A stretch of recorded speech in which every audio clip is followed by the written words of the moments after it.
Our roles have changed over the years. In the early years, we were mostly focused on the Bafanji language and community, and so we were spending a lot of time with just that subset of the cluster that we work with. And so we would spend all day there. We would be focusing on learning the language and using the language and developing the language, and trying to grow an awareness and ability of that, just trying to think about the possibility of writing in your own language, because that's not a concept that they're familiar with. And as time has gone on, we have a big team, and it started out as each person was working in their own community, focusing on their own language, on their own portion of work. So we had some people in one village, in the Bamunka village, that were literacy people. They were trained in how to teach teachers. And we had other people that were translation specialists in a different village, and they took care of a lot of training of new translators and casting the vision for translation possibilities in the churches.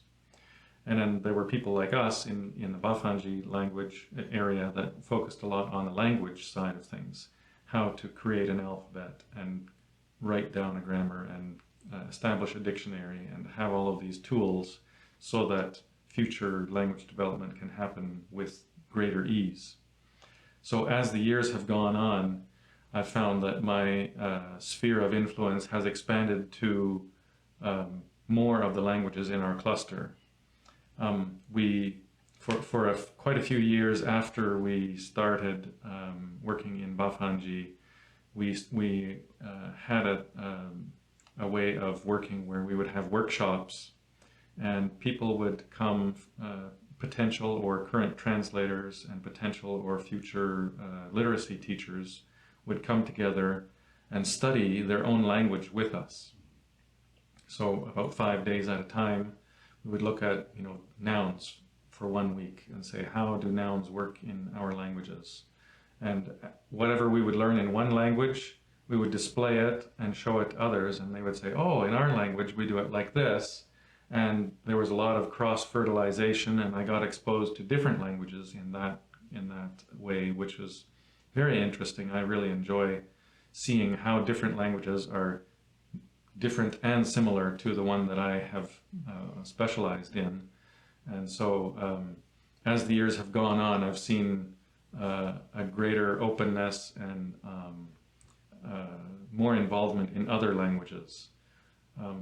Even I've had opportunities to teach courses at a Bible school that has a translation degree program, and I've had opportunities to teach grammar to students from languages that are quite a bit farther away from the languages that I was used to working with. And so all of those experiences also helped me grow personally in my knowledge of how the family of languages works, and even gives me insights into how Bafanji works, because what might be hiding in one language is plain in a different language. And when I see something that's plain in a different language, it helps me think, oh, maybe what I've seen in Bafanji is hiding behind something else. Two words that sound the same, they might be homonyms, but in a different language they're different words. And so that helps to tease out the different ideas that have been a struggle for me. So it's been really interesting to see that change over the years. Another big change has been in the leadership structure.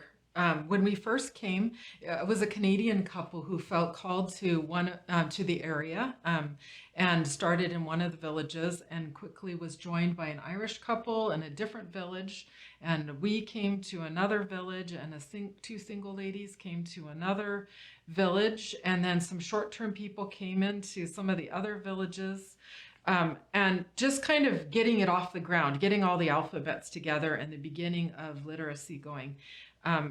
About 4 years ago, the first couple that came, who had been kind of our team leaders for all this period of time, felt, that if they continued on, they would always be the leaders. But actually, the people they've been working with were ready to step up to a leadership role. And were ready to not only work in their own languages, but look out for the other languages in the Ndop Plain and work at a bigger level, just like we have, grown to. So they, even though they love Cameroon and love those people, they chose to move back to Canada. And they 6 men were chosen. I don't know how exactly, but agreed upon unanimously. Three from one village, 2 from another village, and 1 from another part of Cameroon.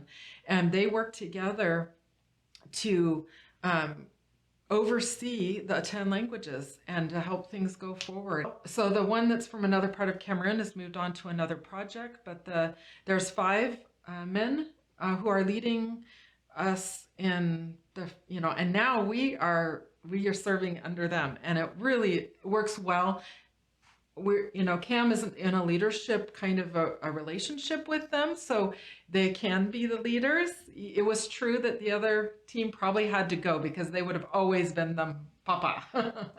But and the Irish couple have not been able to live in Cameroon for the last years, and so it's just been really excellent. They're each training into consultant roles in different areas of literacy and Bible translation. And they, in this time of crisis where it's we're not even allowed in their area, they are able to travel in and out fairly safely and work with the individual teams in each of the villages. So it's been a big change that's been really good.